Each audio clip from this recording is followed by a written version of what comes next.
It's pretty simple. It's pretty straightforward. Let's talk about some of the buzzwords. Dock height. Dock height. Beside dock height, put deck height. What's dock height? Dock height is the loading platform. Dock height is normally considered to be 48 inches high.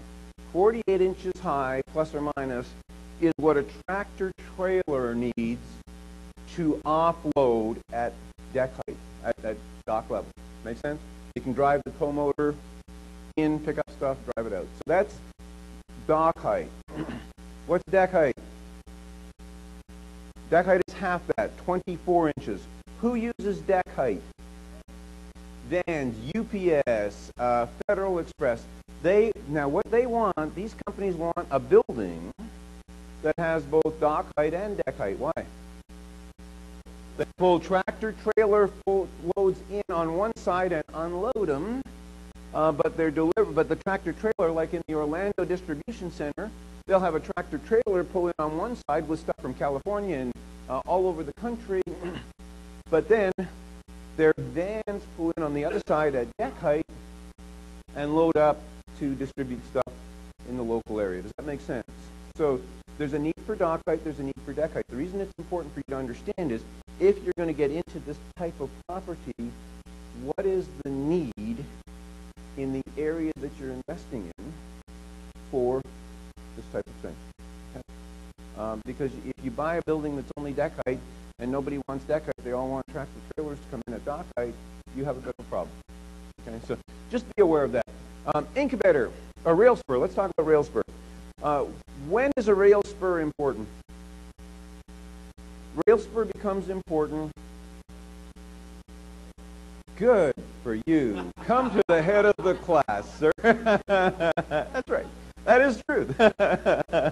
When you're using, now here, it's important to understand this because here in Florida we don't have much rail spur properties. The reason is most of the transportation that companies use in Florida is what? Truck. Okay? If you go to Chicago, Chicago is a major distribution center for the United States. They have a lot of rail spur requirements in Chicago because they use a lot of railroad for transportation. So it's not something you run into very much here, but you need to be aware of it because if you're going to invest in Chicago, if you're in the warehouse business, and you come from Florida, you might not be thinking about rail spur where it becomes a fairly important thing to a lot of companies who are going to be using warehouse space in Chicago. Make sense? So it's something that you need to be aware of. Incubator. Incubator buildings, it's just kind of a funny term. If you drive out into your local industrial area, you'll see some buildings that they almost look like mini warehouse, except they're big enough that it's got a garage door, and maybe there's a guy in a local automotive shop and somebody who builds furniture. You've all seen, and there might be 50 or 60 or 70 units. And many of those types of places are called incubator space, and they're actually owned by people who have larger warehouse facilities. And the term incubator comes from the fact that they're actually trying to grow tenants for their larger facilities. Okay, that's where the term incubator actually comes from. But what has happened is these incubator properties are actually pretty nice little cash cows for them as well.